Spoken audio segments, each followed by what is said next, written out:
Vážení čitatelia portálu Echoviny.sk, vítam vás pri rozhovore s poslancom Mestského zastupiteľstva v Núšti doktorom Romanom Lebedom. Dobrý deň. Roman nás ešte pred rozhovorom požiadal o zverejnenie výzvy, ktoré ste nám mohli posielať na Romana svoje otázky. A keďže tých otázok prišlo do našej redakcie príliš veľa, rozhodli sme sa miesto písaného článku zverejniť rozhovor. Od Martiny Rásockej nám prišla otázka. Ahoj Roman, chcem sa opýtať, či neuvažuješ o príchode spoločnosti Lidl do nášho mestečka, pretože Tesco je už dlhší čas viac neporiadok ako poriadok. A ďalej, či si Petrivalského vila nezaslúži viac. Ďakujem, Tina. Ďakujem Martina za otázku. Určite je dobré, ak v Núšti bude konkurencia, príde ďalší reťazec. Bohužiaľ, mesto o tom nerozhoduje, mesto môže byť ústretové len v hľadaní nejakého pozemku, prípadne prenajať. Čo sa týka Petrivalského víly, tak v týchto dňoch sa naozaj tento záležitosti okolo Petrivalského víly začínajú riešiť. A ja som bol jeden z poslancov, ktorý sa zdržal pri hlasovaní o tom, či to chceme predať nejakému súkromnému investorovi alebo nie. Ja si myslím, že treba ešte počkať nejaký čas, či sa nepodaria zohnať nejaké projekty a peniaze z projektov, aby si mesto svojpomocne zrekonštruovalo túto kultúrnu pamiatku a ďalej ju nejako mohlo využívať. Ale ak nie, viem si predstaviť aj to, že bude odpredaná súkromnému investorovi, avšak za nejakých prísnych podmienok, kde sa zaručí, koľko investuje, akým spôsobom ju bude využívať. Určite som a budem proti tomu, aby tam bola nejaká herňa alebo nazval by som to krčma, a bol by som rád, keby to bolo na nejaké využité nejaké služby, prípadne na nejaké kultúrne využitie a podobne. Veroniku by zaujímalo, či budeš kandidovať za poslanca. Myslím si, že to svoje štvoročné obdobie, ktoré už pomaly budem mať za sebou, som ako poslanec bol aktívny a snažil som sa v tej Núšti niečo zmeniť a priniesť nejaké nové nápady a nejaké nové veci, takže veľa vecí je rozrobených a chcel by som v nich pokračovať a baví ma tá práca, viem to robiť, som aktívny a dúfam, že mi ľudia dajú dôveru, budem kandidovať za poslanca. Ďalej sa pýta Erika Demeterová. Dobrý deň, chcela by som sa opýtať, prečo ste nevyčlenili určitú sumu pre Bzučo, alebo takisto pre aerobik Miriky Muránskej. Každý rok žiadajú mestské športové kluby a rôzne organizácie o príspevky z mesta. Ja som rád, že tento rok sa nám podarilo vyčleniť o 7 000 eur viac, ako to bolo v uplynulom roku.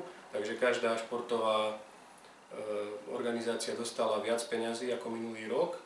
Bohužiaľ, neviem o tom, ani Bzučo, ani aerobik nepožiadali o túto dotáciu, takže sme im ju zákonite nemohli prideliť. Ale budem rád, ak vytvoria nejakú právnu formu, nejaké občianske združenie a budúci rok požiadajú, a ak budem ešte poslancom, tak sa budem usilovať o to, aby dostali aj tí, ktorí pracujú s malými detičkami, ďalšie peniaze nejaké. Ďakujem. Janka sa opýtala, na Klokočovej ste postavili veľmi pekné ihrisko, keďže tam bývate. Čo tak ihriska aj v iných častiach mesta? Ďakujem za dobrú otázku. To ihrisko na Klokočovej som nepostavil, pretože tam bývam, ja deti nemám, takže to nebolo preto, ale bolo to preto, že som ešte v roku 2008 niečo rozostával a bolo to nedokončené a považoval som za dôležité, aby sme spravili pekný kút, kde bude naozaj bezpečne, teda že tam bude aj nejaké oplotenie a budú tam nejaké nové prvky. Čo sa týka iných častí mesta, áno, v tomto roku budem predkladať návrh na zmenu rozpočtu, kde budem chcieť vyčleniť ďalšie peniaze, a v tomto roku by som chcel, aby sme postavili, respektíve zrekonštruovali tú takú oddychovú časť na ulici 1. mája. Ďalšia otázka od Adama Bacušana, ktorý sa pýta, čo hovoríš na zvolenie Mariana Kotlebu za župana a ako mesto rieši problémy s Rómami, hlavne v Likieri? Čo sa týka Mariana Kotlebu, myslím si, že bol legitímne zvolený občanmi a mali by sme to rešpektovať. Môžeme sa na to pozerať rôzne, to tu nie je moja úloha, ja som tu ako mestský poslanec, takže to nebudem hodnotiť. Myslím si, že sa mestu podarilo vytlačiť neprispôsobivých občanov z takých centier v meste, ako napríklad tam, kde stojí teraz Tesco, kde bola Meštianka, alebo Hasičská na perifériu. Myslím si, že tá Hasičská je výborná vec, stálo ma to veľa práce a dosť som sa v tom angažoval, aby tí občania, ktorí tam nemali nájomné zmluvy a neboli tam zaplatené nájmy možno od roku 2000, že stade museli odísť. Je tam aj statický posudok a posudok hygienika, že v tom baráku sa nedá bývať. Verím, že sa celá tá budova čoskoro zbúra a bude to môcť byť pozemky predané možno na nejakú výstavbu rodinných domov. Tá časť mesta po odchode týchto neprispôsobivých občanov je už veľmi slušná. Trošku ma mrzí, že jeden človek, ktorý podniká v Hnúšti, ponúkol priestory na prenájom v areáli bývalej, volá sa to, že 20-ka, v areáli nemocnice. A tam trošku obťažujú ľudí, ktorí bývajú v jej okolí. Ja som sa narodil a žil do 2 rokov na tej 20-ke, čiže mám k tomu aj nejaký vzťah a mrzí ma, že sú tam a že s nimi nevieme dať rady, ale napríklad aj taký krok ako vybudovanie vysunutého pracoviska mestskej polície je dobrým krokom preventívnym k tomu, aby sme tú kriminalitu znižovali v tejto lokalite. Rieši sa tento problém veľmi ťažko, ale ja som za to, aby sme naozaj tvrdo išli po tom a tá budova hasičskej na Školskej 144 je príkladom toho, že sa to dá, keď sa chce. Ďakujem. Občan, ktorý sa podpísal ako Michal Vonder, sa ťa pýta, ako hodnotíš skutočnosť, že primátor mesta sedí na viacerých stoličkách? Ďakujem za otázku, je to dobrá otázka, ale ja to nehodnotím nie ako tragicky, dokonca to hodnotím pozitívne. Ja pracujem v parlamente a viem, že mnohí ďalší župani, primátori, starostovia sú poslancami Národnej rady a viem aj o tom, že každý z týchto primátorov, starostov, županov pracuje veľmi v tej Bratislave v parlamente a v okolí, keďže má kontakty a stretáva sa s ľuďmi na tom, aby niečo pritiahol do toho svojho mesta. Mesto samo o sebe má len určitý príjem z podielových daní a ten využíva na nejaké investície. Veľkú časť týchto investícií však zhltne taký bežný chod, čiže technické služby, svietenie školy a tak ďalej, kde len prídu peniaze pre školy, my ich takto presunieme a zistíme, že to je 40% rozpočtu, ktoré len presúvame ako poslanci, s nimi nevieme narábať. Treba nám teda vždy peniaze zvonku niekde a to práve ten človek, ktorý je v Bratislave, má kontakty a vplyv, vie vybaviť. Ľudia sa môžu sťažovať, že potrebuje niečo s primátorom, nie je tam. Aj to je taká diskutabilná otázka, pretože ten parlament nezasadá každý pracovný deň. Parlament zasadá možno maximálne 90 pracovných dní v roku. Rok má 365 dní, takže ak niekto potrebuje hovoriť s primátorom, tak určite si nájde ďalších 200-250 dní priestor, kedy tam za ním príde a navštívi ho. Ja viem o tom, že keď je náš primátor v Hnúšti, tak je stále na tom úrade a snaží sa čo najviac vecí vybaviť, aby to všetko stíhal. A koniec koncov je tam mestský úrad, ktorý má kvalifikovaných pracovníkov, ktorí so všetkým pomôžu. A vravím, ak treba hovoriť s primátorom, je tam ďalších 250 dní v roku, kedy ho môžu navštíviť.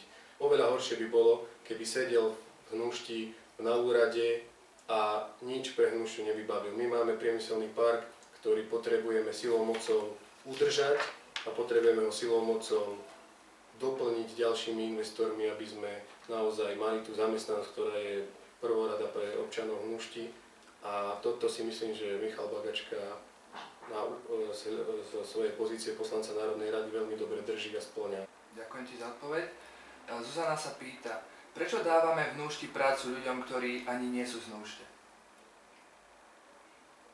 Neviem, či rozumiem celkom otázke, možno, že myslí tým nejakých vedúcich nejakých organizácií mestských.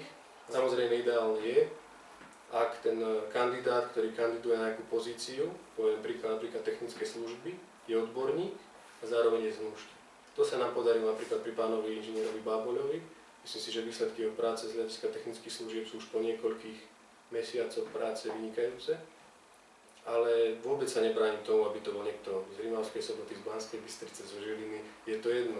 Už čo sa týka referentských miest, tých nižších, tak samozrejme tam by mali byť ľudia z Hnúšťa, aby sme tú prácu držali pre svojich. Ale ak potrebujeme špičkového odborníka, tak ide o to, či odborník, nie o to, odkiaľ pochádza.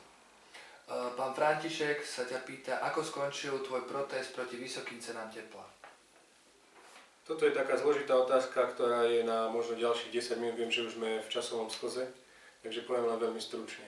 Môjim cieľom bolo ukázať, že sú tu občania, ktorí majú záujem na tom, aby to teplo nerastlo do astronomických hodnôt a že to sledujú a že to nedovolia, že budú sa proti tomu stavať.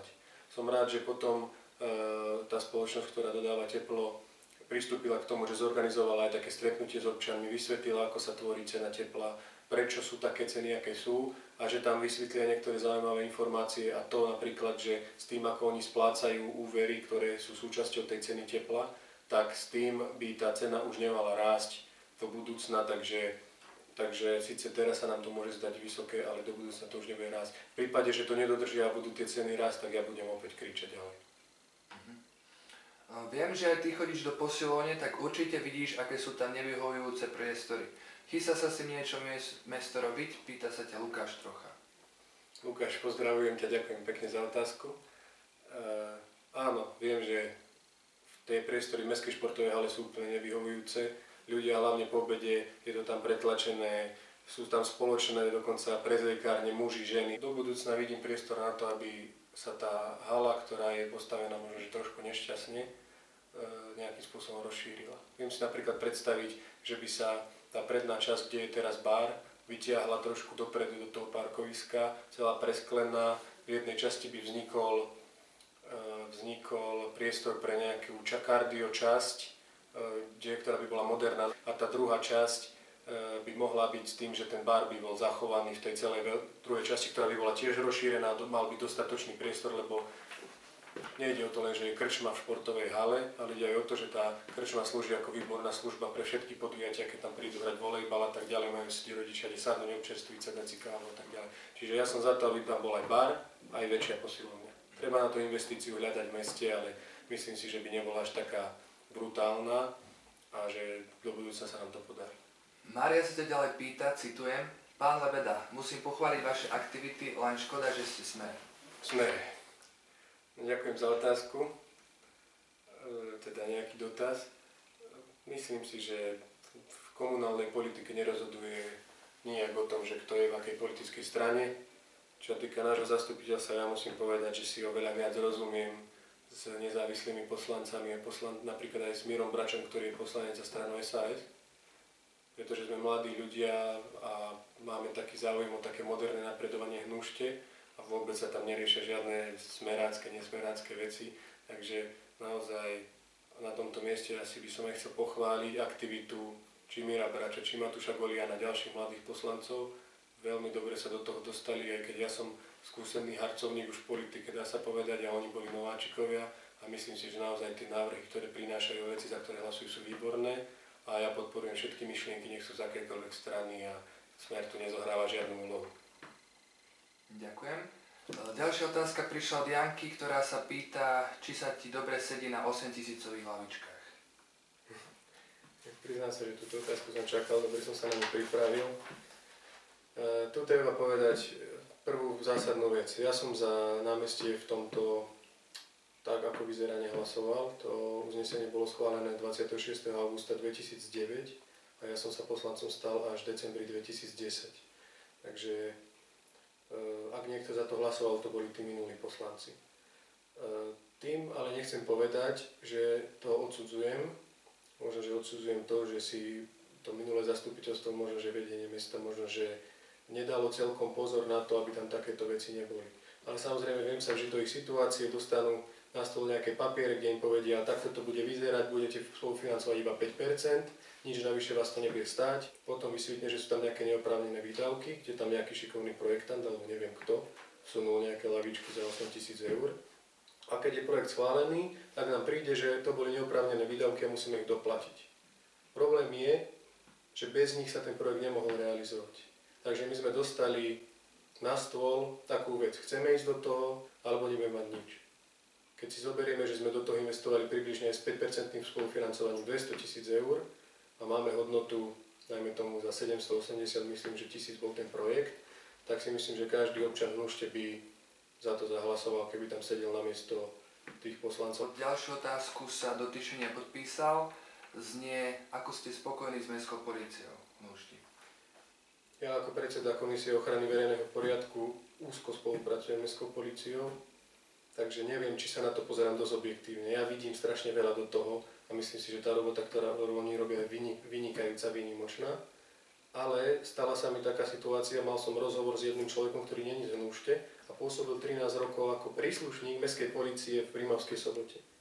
Prišiel asi pred rokom a pol na pohovor do Hnúšte a odišiel stade s tým, že on vlastne toľko od neho žiadal, ten náčelník Milan Migaľa, že on vlastne zistil, že on nie je až taký dobrý, ako si o sebe myslel.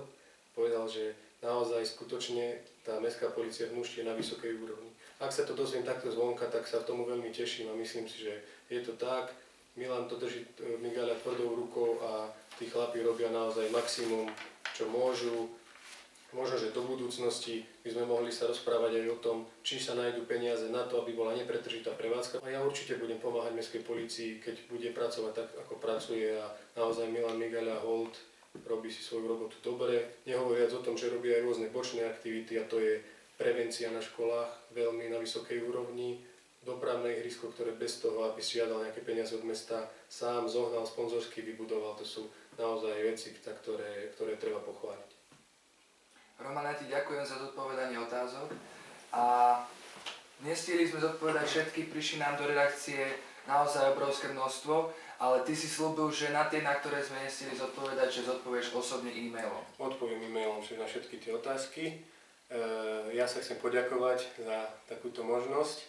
Možno by som na záver chcel dodať, že majme úctu k svojmu mestu, je to naše mesto, je to krásne miesto na život a skúsme byť taký férovejší a tak. A ešte by som ťa rád poprosil, aby si vybral tých sľúbených 5 lístkov, ktoré venuješ na ten koncert, ktorý sa uskutoční 8. marca v športovej hale.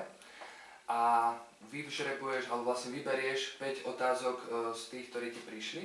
Takže ak ťa môžem poprosiť. Vyberiem len tak, ako si pamätám, chcel by som oceniť lístkom tú otázku za posilovňu, za rozšírenie posilovne, tá bola dobrá. Ďalej bola dobrá tá otázka bezpečnosti v kolónii. Otázka, môžeme dať aj lavičky, keď to nie je veľmi originálne. Dáme lavičky. Štvrtú dáme otázku mestskú políciu. A piatu môžeme oceniť, pomôž mi, ja už naozaj neviem, čo tam bolo také zaujímavé. Môžeme oceniť, že komu som dal 2% z daní. No, takže je to také aktuálne obdobie. Dajte ľudia, prosím, tie 2% z daní niekomu doma. Predsa to pomôže, keď je to 10-20 eur a príďte na ten koncert 8. marca, aby sme ukázali, že Hnúšťania chcú kultúru a aby tam prišli aj ďalší a aby sa trošku tá Hnúšťa rozhýbala. Tak Roman, ešte raz ďakujem.